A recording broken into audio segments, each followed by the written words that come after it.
Matime kalapere la mola nana la rona la dipapadi eleng the ladies club ke mona mo re ketika mafumahadi a rona dipapadi tsa di game changers mmoho le di trailblazers moe motle na lebitso la ka ke Lebo Motsoeli. A very warm welcome to all of you at home. Thank you so much for joining us once again as we shine the spotlight on women in sport. My name is Vaylen, Kirtley, and it's so good to be in your company. Today we're chatting about women who are making strides when it comes to cycling. You're welcome to join in the conversation. It's so easy. On social media, on Twitter, it's @sport@SABC, and across all social media platforms, it's #TheLadiesClub. We're on Facebook, we're on Instagram, Lebo's handle on Twitter, @Lebo Motsoeli, and mine is @Vaylen Kirtley. Of course, we're joined by an awesome guest in studio today, a social cyclist and adrenaline junkie now, MANTI MANGANYE, who is here with us, the Ladies Club, and looking forward to really an exciting conversation with her with regards to ya honka karolo mo cycling hore yona e qadile neng ko kae. Don't ride away with your excitement just yet, because as per tradition, we have to set the tone for the show with an inspiring quote.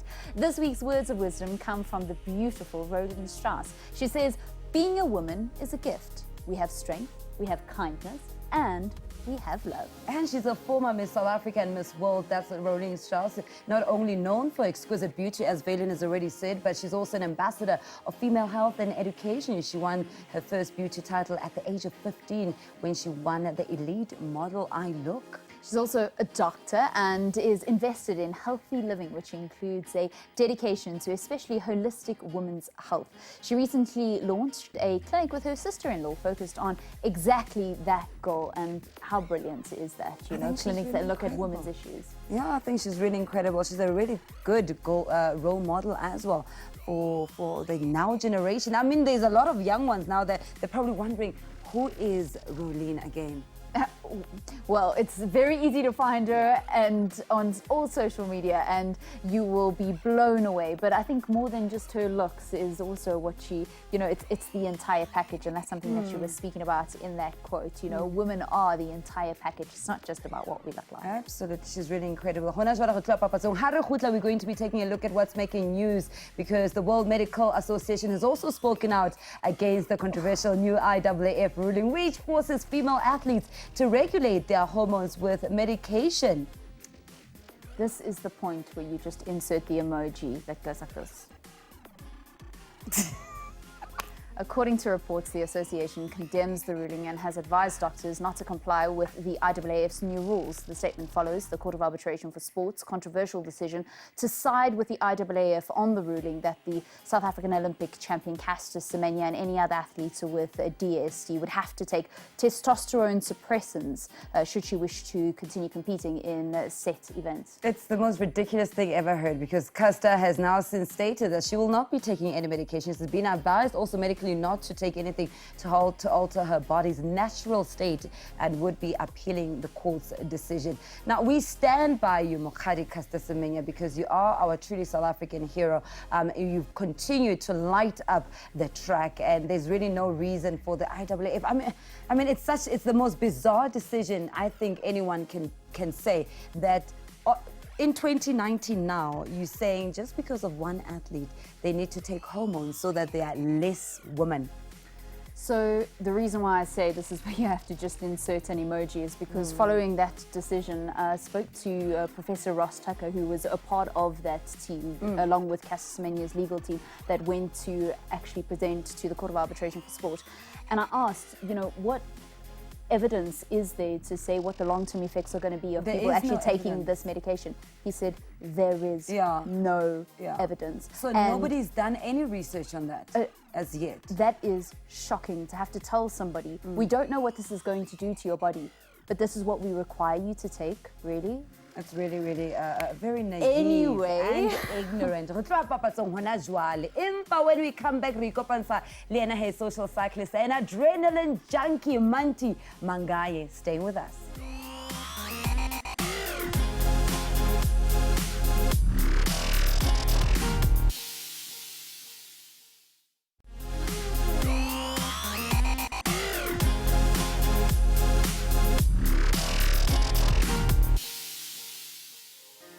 Welcome back. Thank you so much for staying with the Ladies Club. Please join us on social media, whether it's Facebook, Twitter, Instagram. You can even email your comments if you like.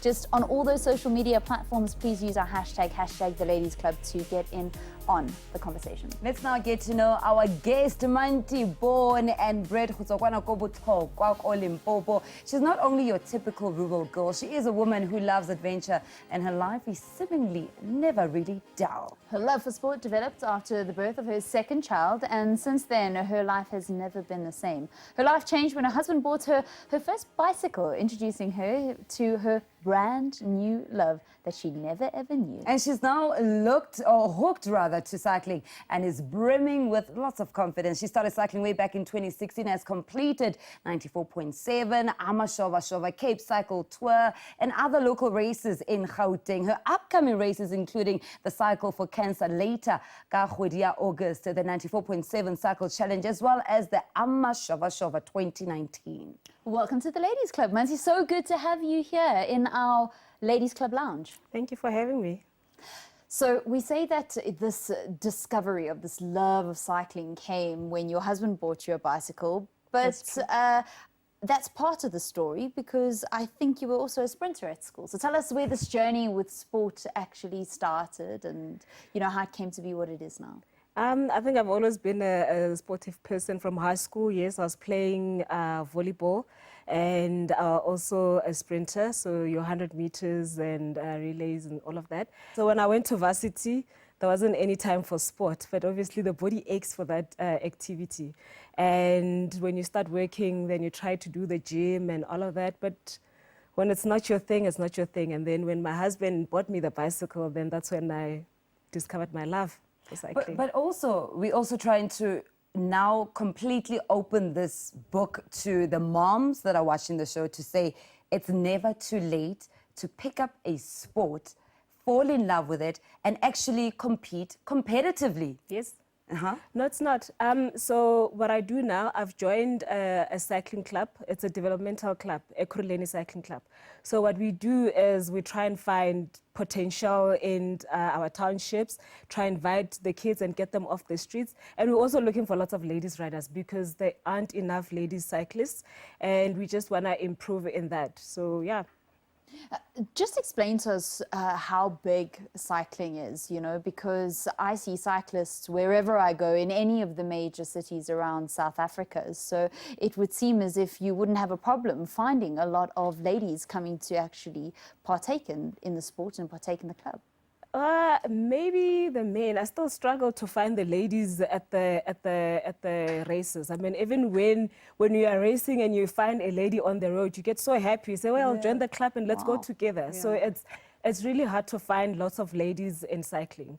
And some of them, maybe they are committed to other things and they don't have the time to do the cycling, or they can't, manage to balance it all. So time is a factor. Yeah, let's take it back to the beginning. 2016, after your son was born, hubby says, I got you a bicycle for your birthday. And that was simply because he's also an avid runner. He does so in his own free time.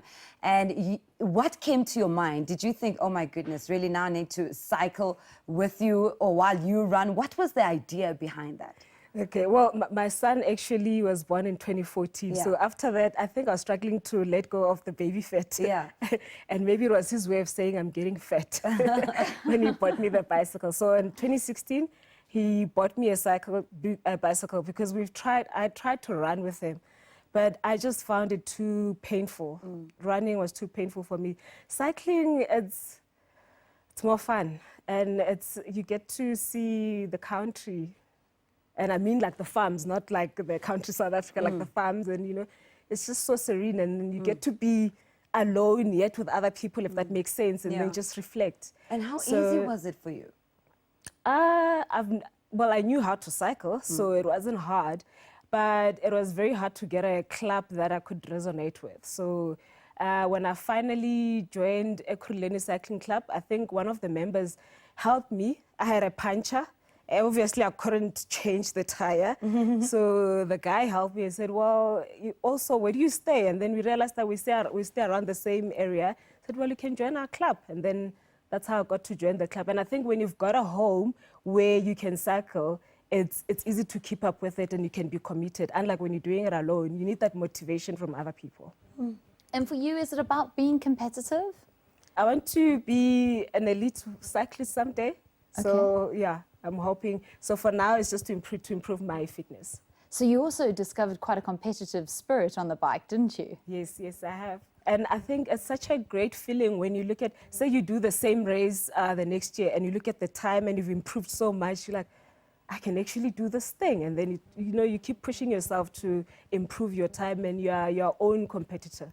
Take me through your first race, competitive race, and you thought, oh my goodness, what am I doing? And the kilometers that you knew were ahead of you. Am I ready? Should I be doing this? Why am I even doing this? I thought it was supposed to be for fun. Take me through some of that, what it was and the emotions that came through when you were about to take on the road. When I started training, I started with the 5 kilometers and then you keep on increasing. And then as I was training, I do the 25. So I was used to the 25. And then now I was going to do the Emperor's Classic, but now it's called the Eastern Classic. So I was going to do the 45 Ks and I thought, this is a lot of kilometers. I'm only used to doing 25 Ks. But, also in cycling and probably mostly with almost like running, you're never alone on the road. You do come across those people, who push you and say, well, come along, you're doing great. And I could not even, I didn't have a great balance on the bicycle. To even get water from the cage, I needed to stop the bicycle and drink some water and not go along. But right now it's easy. It's getting easier as you go along. How were you able to get over that mental hurdle and just build confidence? Because this is something that you're picking up, quite late in life. I think it's easier when you're seeing other women can do it. When you see other women, so you see that this is easy and you are able to do it, and you keep on pushing. So just like with everything, the more you practice, the better you get. All right, quick break. When we come back, we'll continue with our amazing game changer on the Ladies Club.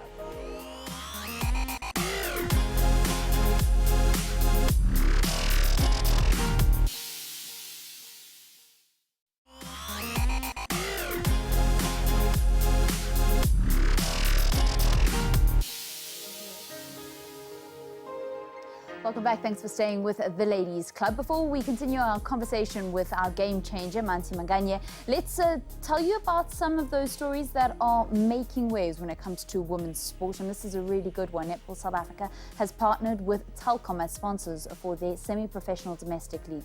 The league will now officially be called the Telkom Netball League. The domestic netball league has now been around for the past 5 years and has seen some of the biggest and best players to come to display their talents on the court. And this year, the tournament will have 13 teams partaking over a 5-week period. I'm super excited and stoked the fact that we've got finally a naming rights sponsor. Telkom, kudos to you. Welcome. Thank you very much for seeing us as women in sport. And, they were actually wanting to get involved before it was even announced that South Africa would be hosts of the next Netball World Cup. And one of those new teams is going to be an all-guys team. I can't wait for the tournament to get underway. Nice. So we're focusing in on cycling, and we've got a game changer in studio. She is an adrenaline junkie, and she's a social cyclist, and she says that she hopes to be far more competitive in the future. But our trailblazer when it comes to cycling can be no one other than Ashley Moolman-Pasio. She is arguably the best when it comes to cycling in South Africa and is one of the top 10 female riders in the world. She is a proud advocate for women in sport with many titles to her name, including the African Road Cycling Champion, multiple South African Road Cycling Champion, and a multiple winner of top SA races as well. I mean, she's cycled for some of the biggest clubs around the world. And last year, she had one of her best results coming as runner-up in the Women's Grand Tour, the Giro Rosa. So she certainly is a role model when it comes to women cycling in the country. So it's big up to Ashley Moolman-Pasio. Continue doing what you've always been doing and making us so proud. And also, how many times has she won the national award for Sportswoman of the Year? I also was going to say, the most consistent. Yes. The most consistent athlete. One of the most consistent athlete I know. That's Ashley. All right. Well, let's continue our conversation with our game changer in studio, Manti. Manti, who inspires you? I mean, we're speaking about Ashley, and certainly she is a huge inspiration, I think, for people beyond the cycling world. But who really inspires you when it comes to cycling? For me, it has to be Zanele Choko. I think obviously also from Black people's perspective, we normally don't get a lot of support from our families or from people around us, and she still managed to pull through, and and she's very competitive. She's doing very well, so yeah, I look up to her. So I wish one day I'll be able to cycle with her.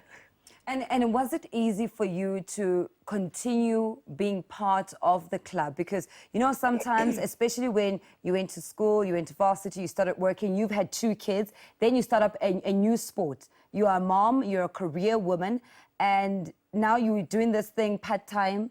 How easy was it for you to maintain the consistency that I'm not going to quit? This is not just when I feel like waking up one morning. My husband. I think the support that you get with your family is very important. And I mean, cycling takes a lot of time. It means a lot of time away from the kids, a lot of time away from the husband to perform my wifey duties. But he understands and he supports me, and he always pushes me. Even when I think I can't do it, he keeps on saying, well, I think you can do better, and he keeps on pushing. So that's where it comes from. Why is it important, though, to ensure that you do take that time out and that you make your cycling a priority in your life? Because there's so much to juggle. Many people would say, I just do not have 2 or 3 hours to go and spend on a bicycle on a Saturday and a Sunday. But it is quite important to make that time for yourself. It is very important. Like I say, cycling for me, it's sort of reflective. So it's my time alone, run away from the kids, the husband, the work, and just alone with my thoughts and sort out my problems. That's incredible. That's really incredible. Now let's look at the races that you've taken part in. What has been your most memorable race thus far? The Cape Agus was, and it was the first time that I did it this year. It's the scenery, it's so beautiful, and so even when you're going up a hill, but you're looking at the ocean and everything else, the mountains, you kind of forget about the pain a little bit as you're going up the mountain. And again, up the mountain, there's always a nice downhill for the adrenaline junkies. Wow. Is there another sport that you take part in, or another sport that you're interested in other than cycling at your age now? I do swimming sometimes, so that's to help me with the breathing on the cycling so I don't suffer, and also with running so that I gain strength when climbing hills. So I do those a little bit, but a lot of cycling. And what is your next big race? What are you preparing for, especially when you look at the distances of the different races, the longest one you've taken part in, and how you prepare for that? I'll be preparing for Cycle for Cancer, which will be in Sun City. So that's 103, 104 kilometers. So winter training is important. So I'll be doing my training during winter. So what I've done from our cycling club, so there are elite cyclists, so I've asked one of the cyclists, say, please help me with my training, and just so I can, be able to improve my last time. It's quite a mission, though, to get up when it's so cold, isn't it? To make time for the training, especially in the winter. It is, but also when you've told somebody and you are partnering with somebody, they're like, on your back and remind you that you've made a commitment, so get up. How inspired are your children? You've got a 7-year-old daughter and a 4-year-old son. Yes. They obviously are part and parcel of your journey, because you've got to say, you know what, Mom's going to go cycling now. Yes. And, they see the bike, they see you, preparing for races, all those kinds of things. So they're very much involved in that. Yes. Are they inspired by that, even at their young age? Or do you think it makes a difference? Not necessarily. My son, I don't think so. I think he's the lazy one. My daughter is interested in cycling, so she wants me to take her to cycling with. So probably I'm going to need to buy a mountain bike because I can't cycle with on the road. Sure. And in terms of saying you want to be an elite athlete, even disregarding the fact that you are a working mom, wife as well, how do you think you're going to plan your life in the road that's going to lead you to that path? I can put more time in the early hours during the week, and during the week as a cyclist you need to be rolling or doing your spinning classes, just to keep reminding the legs that they've got a lot of work to do coming the weekend, all of that. So I think it just had to do with making sure that every day you get up and you train, and also remember to rest. Resting is also important. Sure. How important is what you eat and your diet?